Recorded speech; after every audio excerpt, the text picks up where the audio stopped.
Hello viewers, welcome to another news hour on Jamano Media and Products. We first begin with our headlines. The Truth, Reconciliation and the Reparations Commission approves amnesty for Sana Sabali, denies ex-Vice President Aissatou Njie Sidi. Galga asks President to stop interfering in local government affairs. Traffic school girl said she was serially raped. Mamadou Sabali asks court to dismiss IEC's rejection of his nomination. Those were the headlines. We now have the news in detail.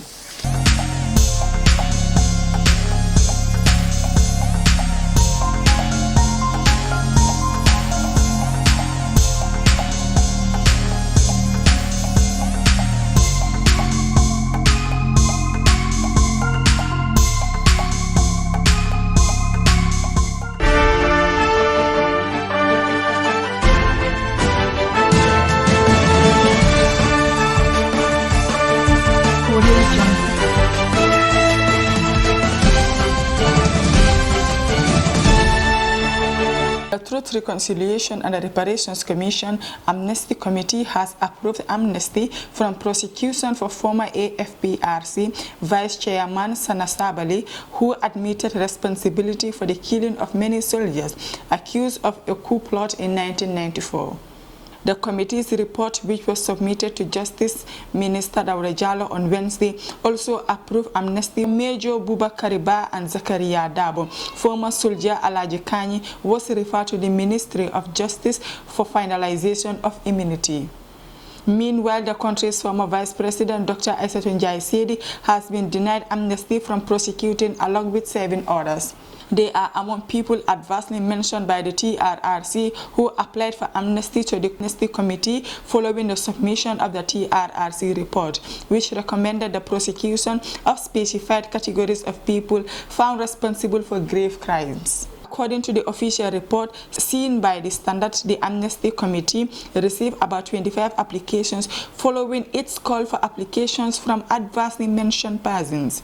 All these applications were reviewed to determine whether or not they met the conditions for granting of amnesty, the report stated. According to the report, the application of about a dozen people were dismissed either because they did not need to apply for amnesty because they were not recommended for prosecution, or were only banned from holding public office, among other reasons. These included Pa Ali Gomez, Wassa Kamara, Basiru C, Omar Cham, Ibrahima Drame, Lamin B. Obaji, Babakar Sow, Tijan Ba, DSP Lamin Cham, Yusuf Hassane, Amadou Boja, Babakar Mboub, and Hari Samba. The report also disclosed that the following people who were recommended for prosecution have had their applications for amnesty denied: Dr. Aissatou Njie Sidi, Edward Singante, Peter Singate, Lieutenant Male Jata, Omar A. Jallow, Babakar Njie, John Charles B. Mendy, and Pa Usman Sane. The Gambia Association of Local Government Authorities, GALGA, comprising chairman and mayors of all the 8 area municipality and city councils, have condemned President Adama Barrow's decision to delegate the responsibility of allocating sales at the just inaugurated Basse Community Market to the governor of Upper River Region. During the inauguration of the market, it was announced that the mayor will be responsible for the allocation of sales at the new market. The statement by the president was criticized by his political opponents, who accused him of blatantly regarding the local government laws. Thus, the area council chairman later told the Standard the council anonymously agreed to institute legal actions against the president's decision. Addressing journalists yesterday, GALGA president, who doubles as the chairman of Masakonko Area Council, that is what is desirable for good governance and the promotion of sustained peaceful working relations among the authorities of the Basse area.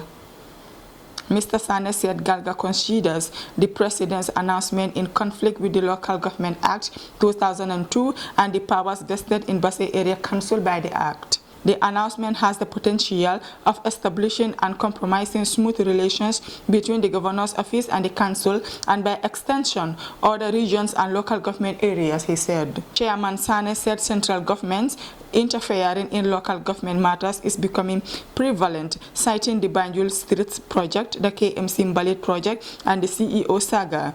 The attacks on the chairman and his office at the Baze Area Council, particularly relating to the market project, is opposed to modern administrative protocols and must be avoided completely, not only for the maintenance of a respectable working environment, but for nurturing peace and tranquility, as well as fostering effective services delivery for taxpayers, Sane said. He said it is unfortunate that leaders who are supposed to be the chief protectors of the law are breaking it, adding that the Ministry of Regional Governments should have advised the president properly. It is also unbelievable that the central government has taken away some vital revenue earning sources that councils were managing and controlling within their LGAs, such as sand mining, cattle tax and licensing, and this is seriously affecting the development of councils.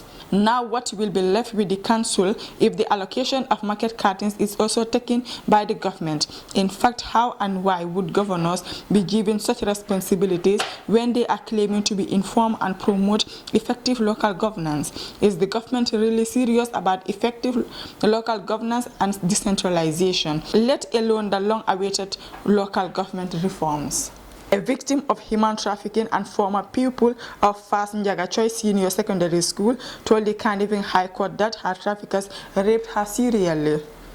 The young lady made the disclosure while testifying against her Christian religious knowledge teacher who allegedly participated in trafficking her to Ghana. According to the bill of indictment in July, the teacher Jerome Jata participated in trafficking her by informing her family of an untrue story of a school trip to Ghana, which led her family to believe and allow her to be trafficked by one Emmanuel Faye. Appearing before Justice Alexander Ositutu for further cross-examinations by the Defense Counsel, the young lady said the first rape occurred on the 17th October 2019. She said a medical assessment in Senegal established that she was pregnant in December 2019. The witness said her teacher told her she needed to sit for an examination in Senegal pertaining to her school trip to Ghana. She said her roommate in Senegal told her that she would be killed if she attempted to escape. She confirmed, later giving a statement to the National Agency Against Trafficking in Persons. However, the Defense Counsel ACC contended that her statement in the agency is contradictory to the oral statement she gave to the court and accused her of making things up. The trial continues. Mamadou Sabali, Secretary General and Head of the Civil Service United Democratic Party member, has filed an application before the Gambia's High Court seeking the Supervisory Court to nullify IEC's decision of rejecting his bid for nomination as candidate for the forthcoming National Assembly elections. The Gambia High Court, with supervisory jurisdiction over public bodies including the Independent Electoral Commission (IEC), have corrected the wrongdoings of the electoral body and in some cases upheld their decisions in several cases.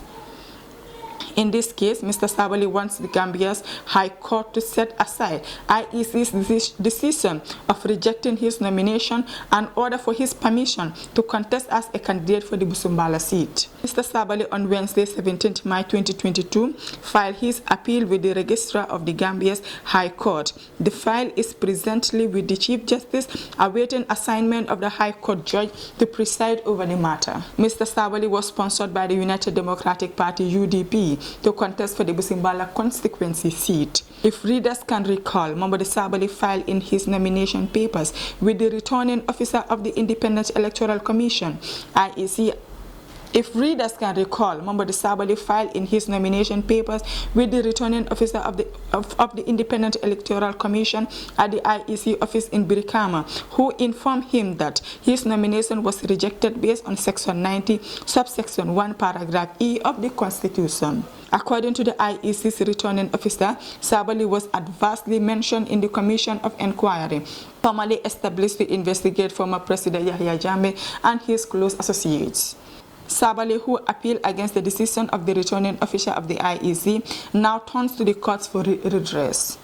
APRC supporter, now UDP strongman, has the burden to prove why his rejection by the IEC was erroneous. The court liberty to review the actions of the IEC and correct them when necessary. Those were the stories for our today's newscast. But before we take a leave of you, let's take a recap on our top stories. The Truth, Reconciliation and the Reparations Commission approves amnesty for Sana Sabali, denies ex-Vice President Aissatou Njie Sidi. Galga asks President to stop interfering in local government affairs. Traffic school girl said she was serially raped. Mamadou Sabali asks court to dismiss IEC's rejection of his nomination. Those were the stories for our today's newscast. Thank you for joining us with your presenter, Mariama Gillen. Do have a nice weekend.